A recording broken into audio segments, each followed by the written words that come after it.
Boker Tov, good morning or welcome, no matter what time of day you're joining us. We're going to start, of course, with the bracha.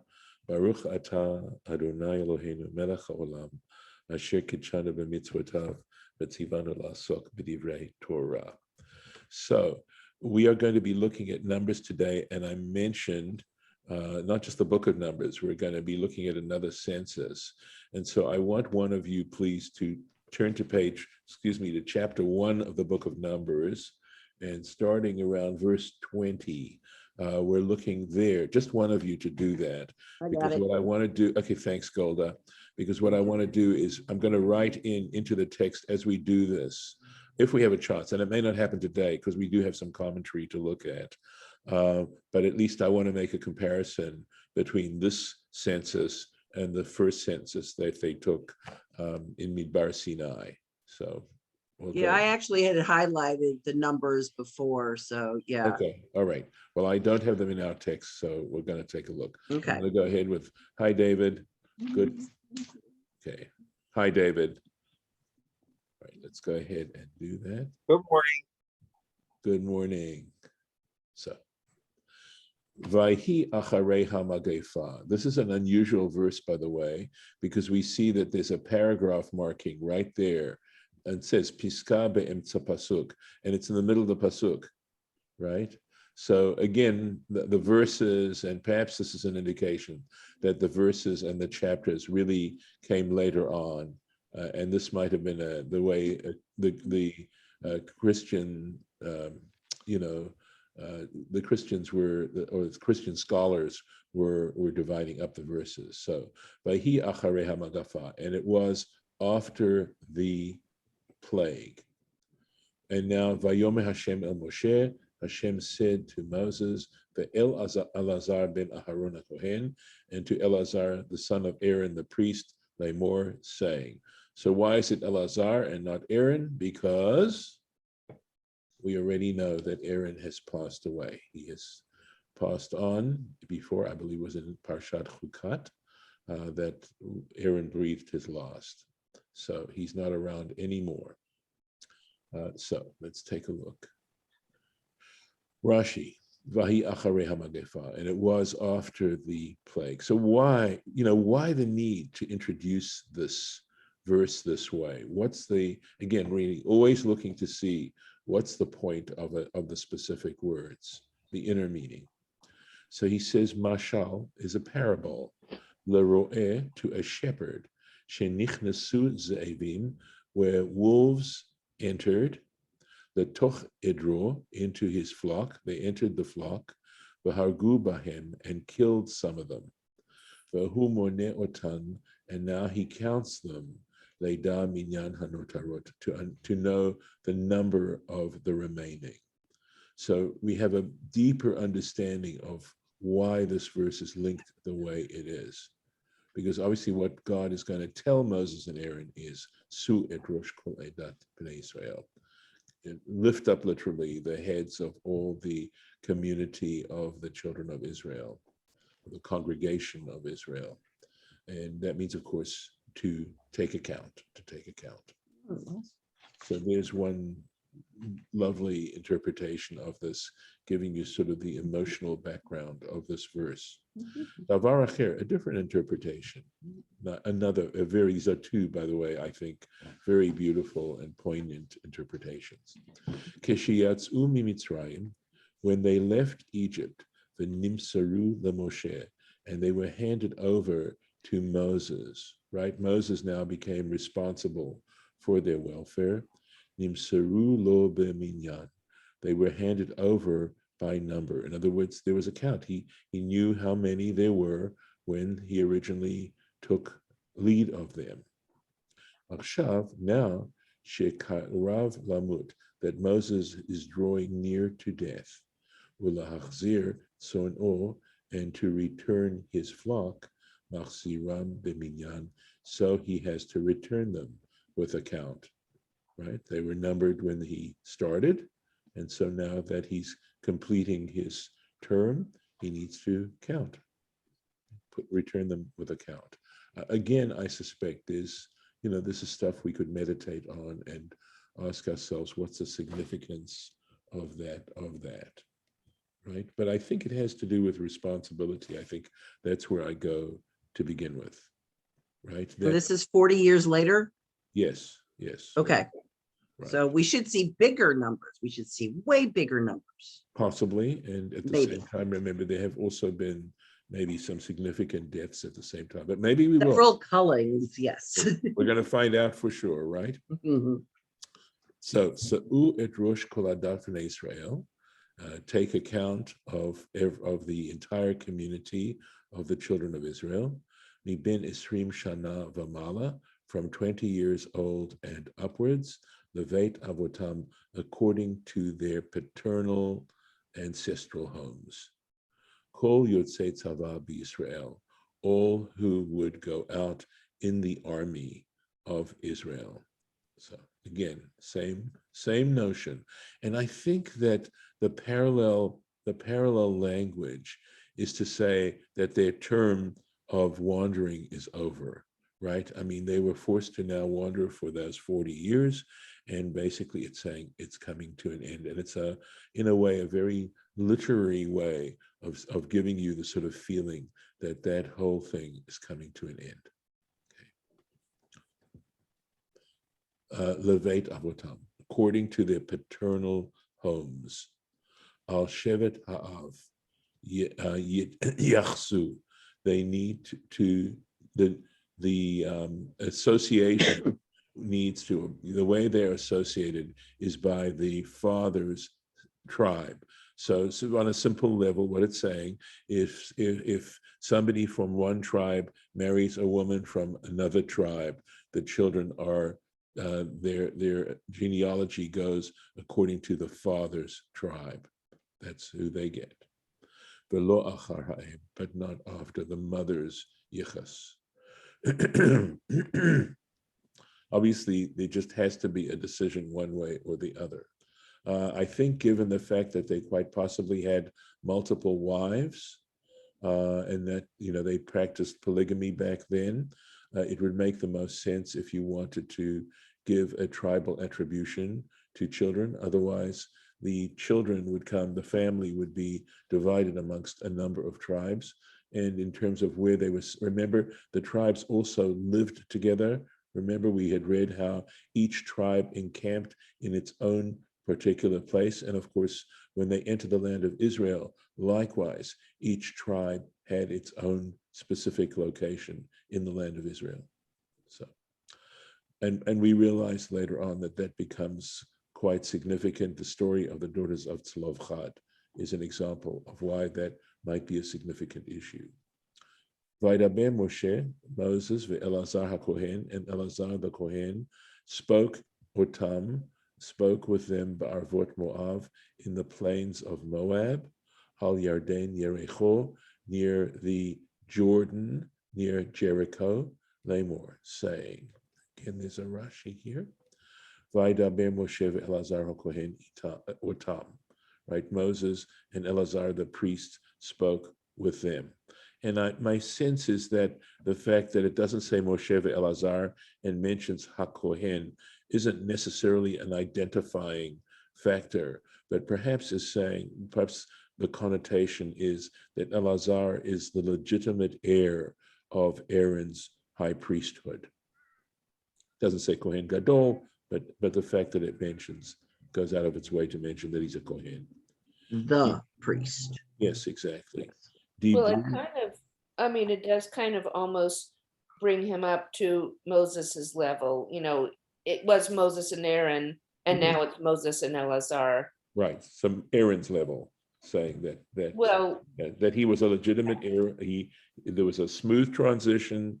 Before it was Aaron, now it's Elazar. But I meant to say Moses because Aaron's level was closer to Moses's level. Okay. Than Aaron's son's level, but now Aaron's son is kind of at that level. Okay, you can go that route. I would say that the sense that I have is that since Elazar is not even close to Aaron, right? That perhaps the text wants to make that point. But if you want to go a step further, that's fine. I appreciate where you're coming from. Dibru imam. So what did they do? They spoke with them al zot regarding shetziva hamakom limnotam. So this is interesting, right? That God, right, had commanded them to count them. And again, as we sort of pause a little bit, as we're looking over this carefully and meditating a little bit, I wonder here if, again, there's a suggestion that, remember Moses and Aaron during the rebellion of Korach, right, were accused of just doing this themselves. And so they're being extra careful here to make sure that they understand that this isn't just their own decision, but this is a decision that's coming from the Creator. Lemor say, Amru lahem, this is what they said. Tzrichim atem lehimanot, you have to be counted, mi ben isrim shana va'amala, from 20 years old and upwards. I mean, that certainly is, just counting alone would mean an entire, because it does say all the, right? It said before, let's go here. Kol adat bnei Israel, right? Here it says all the congregation of the children of Israel, but then it goes on to limit it to say from 20 years old and upwards. Okay, so the question now is, this, how they emphasize. Look at that; they're repeating that, right? And you'll see how exactly where Rashi's going with this, because that's interesting. I wonder, does it suggest that people were questioning whether or not that was the way to count it? But then it goes on to say, I believe we took care of the Rashi, yes. So it says, Mi ben isrim shana v'mala, repeats it, right? From 20 years old and upwards, ka'asher tziva Hashem uvnei et Moshe uvnei, okay, uvnei Israel. Just as Hashem had commanded Moses and the children of Israel, hayotzim me'eretz Mitzrayim, who came out from the land of Egypt. In other words, this census, in order to be, and it now suggests that it is going to be a comparison, right? That we really do want to compare, because just as they were 20 years old and up when they came out of the land of Egypt, so in this census, they are to be 20 years old, males 20 years old and up.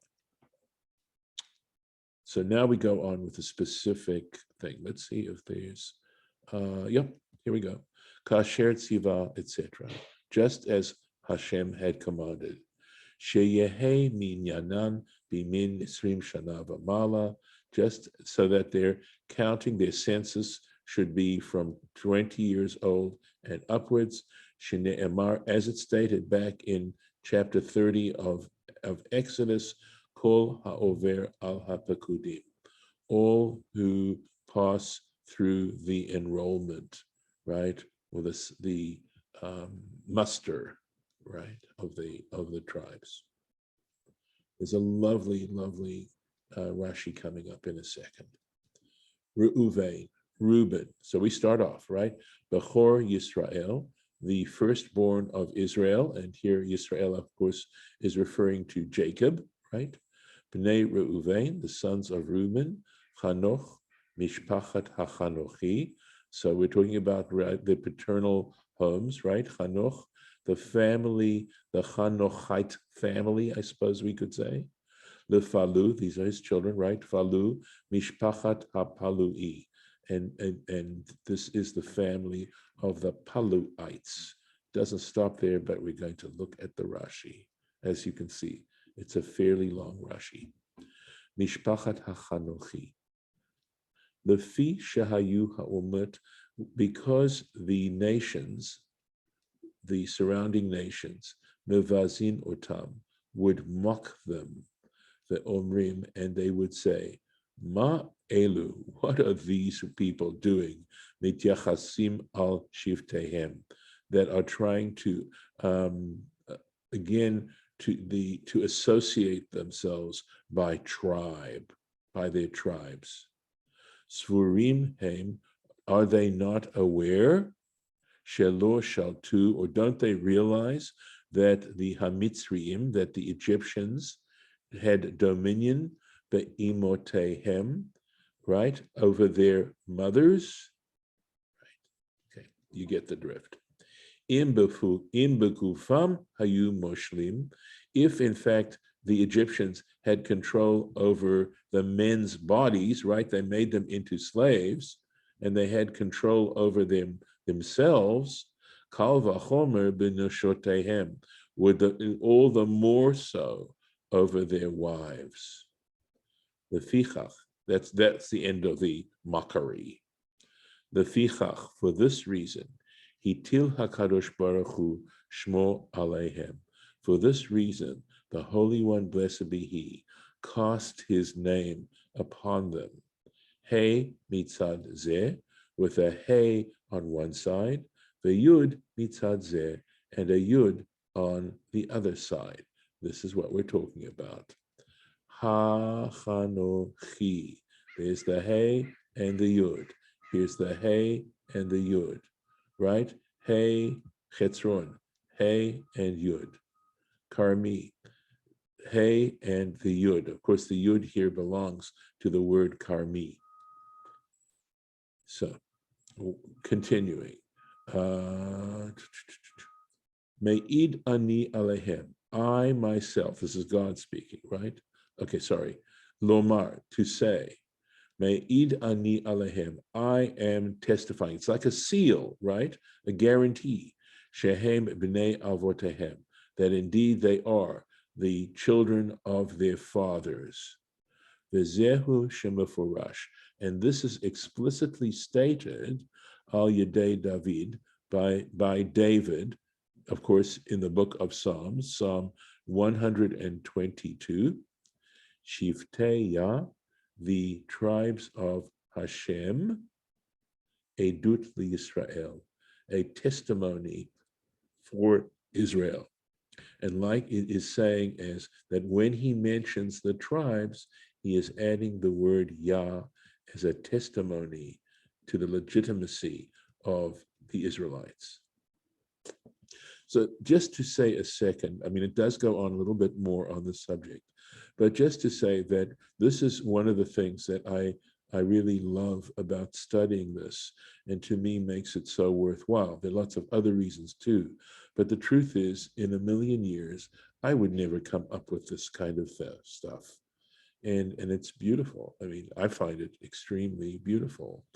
Hashem Hazeh, this is what he's saying. This name, Me'id Alehem, testifies regarding them, the Shivtehem, regarding their tribes. The Fichach, and he goes on to make another very interesting observation, again, from just looking at the text so carefully. The Fichach, and for this reason, the Chulam Kativ Hachanochi, Hapalui, regarding all of them, right? There's this hey at the beginning. So the tribe is Chanoch, it's Ha-Chanochi, and it's, I think it's Palu, yes, Palu. So it's Hapalui, right? There's the added hey and the yud. Aval, however, Beyimna, one of the tribes is, or at least one of the children, right, the patriarchs, his name is Yimna. And if you notice the word Yimna, right, guess what? It's got the yud at the beginning and the hey at the end. Lo hutzrach lomar. It didn't need to say mishpachat hayimni. It doesn't say that, mishpachat hayimni. Lefi, why? Lefi shehashem kavua bo, because the name of God, that is the name Yah, is already attached to it. Yud barosh, and in this case, the Yud is at the beginning, vehei basof, and the hey is at the end. So this is because if it didn't have something, just simply the idea of taking God's name and surrounding the tribe with the name of the tribe, with the name of God, it would have gone Hayimni. If it was simply a grammatical construct, so to speak, there'd be no reason, because there's a legitimate grammatical construct for Yimna, and it doesn't use it, because already it's got the Yud and the Hey there, which is, of course, the point that Rashi's making. So all these things. Let's go here. Okay. All right. So just continuing here, just to try to be rigorous with the text, right? Lechetzron mishpachat hachetzroni, lecharmi mishpachat hachar. It should be hakarmi. Okay. And I don't need to translate that. You can figure it out. Eila, these are mishpachot hareuveini. These are the families of the Reubenites. Vayu pekudehem, and now we have to put this in.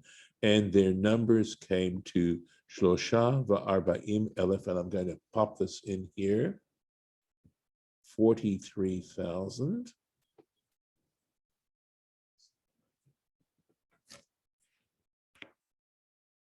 Ushva me'ot, 700. Ushloshim and 30. So that's the count here. Golda, what was the account before? Okay, I got this. As a matter of fact, I've just moved it all to the other thing.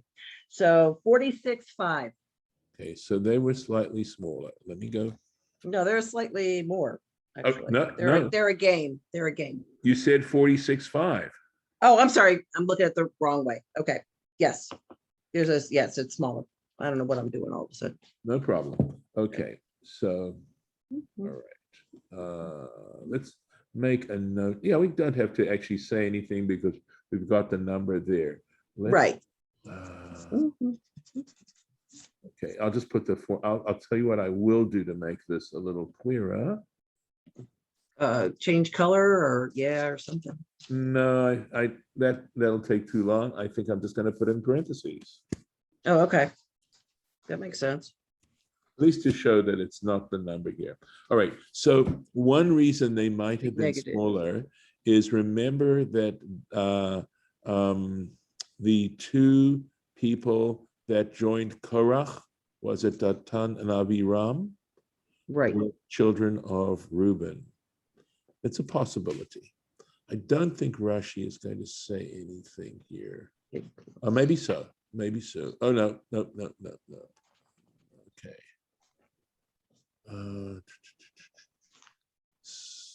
Sorry.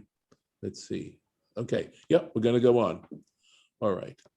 Uvne Falu. So just going back to give you a little bit of history here. The children of Palu, that was the second born, right?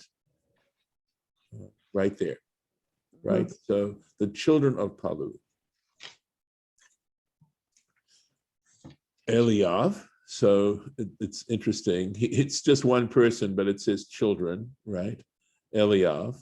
So maybe part of the reason it says that because it's implying he had descendants, because it's going to mention them. Uvnei Eliav, and the children of Eliav, Nemuel, Vedatan, Abiram, and the children of Eliav were Nemuel, Datan, and Aviram. Who Datan v'Aviram? That same Datan and Aviram, Kru'ei Ha'edah, right? Called, in other words, these were elect of the community. Asher Hitzu al Moshe, who caused a quarrel, right? A mutiny against Moses, the Al Aharon and Aaron, Ba'adat Korach, regarding the congregation of Korach, Ba'hatzotam al Hashem, when they quarreled, right, against Hashem, caused dissent against Hashem. And we'll just go on because it goes on a little bit. Okay, we'll just finish this up here. V'tiftach haaretz et piha, and the earth opened its mouth. V'tivla otam, and swallowed them. V'et Korach, and Korach, b'mot ha'edah, when the community died, in the death when there was death in the community. Ba'achol ha'esh, when the fire consumed et chamishim umatayim ish, the 250 men, vayihu l'nes, and it was a sign, a miracle, right, a sign.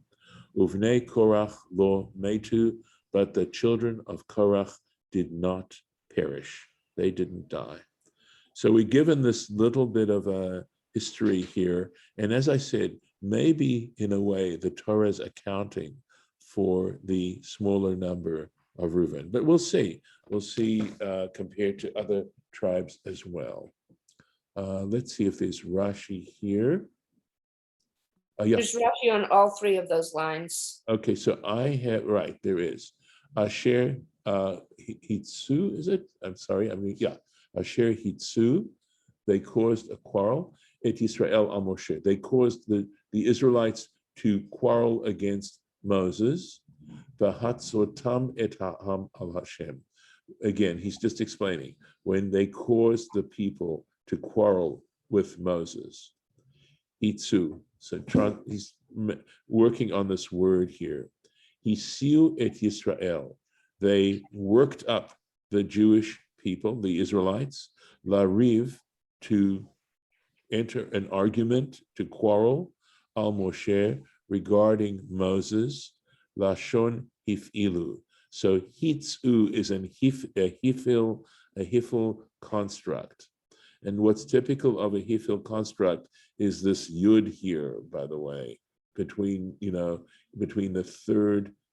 second and third letters of the root.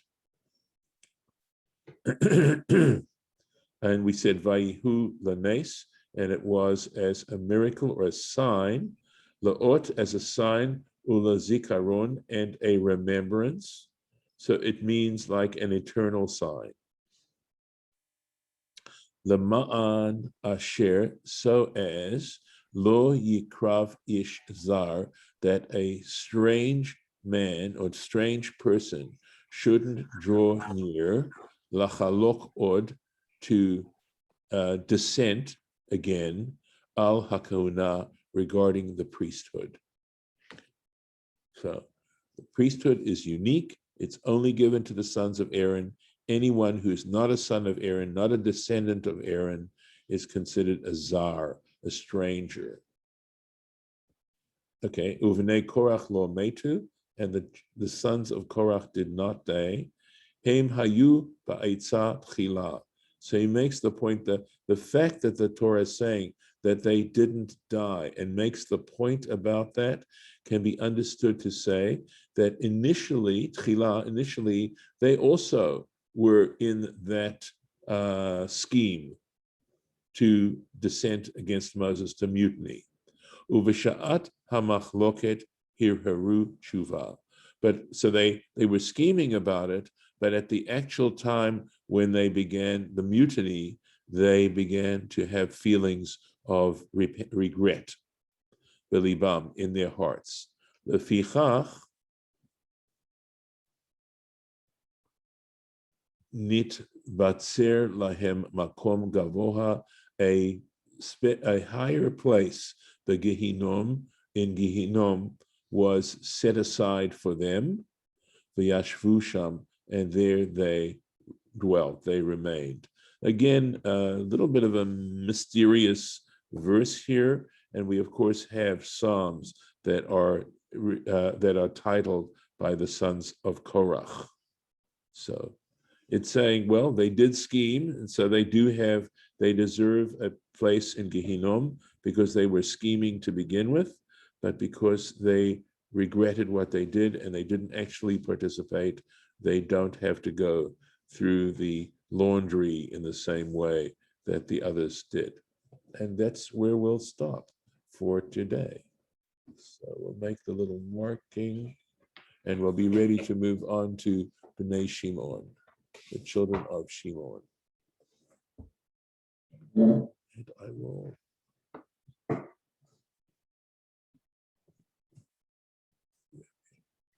And I'll stop. I'm sure somebody's done this as a lovely chart somewhere online. I'm sure there is. I have no doubt about it. But on the other hand, I find that actually doing this sort of thing is a good, a memory aid, although I have done it. I show you that I have versions of this where both numbers are written down, but you either have that kind of memory or you don't. I'm going to stop the recording and thank those who have listened all the way through to this point. Ad Machar.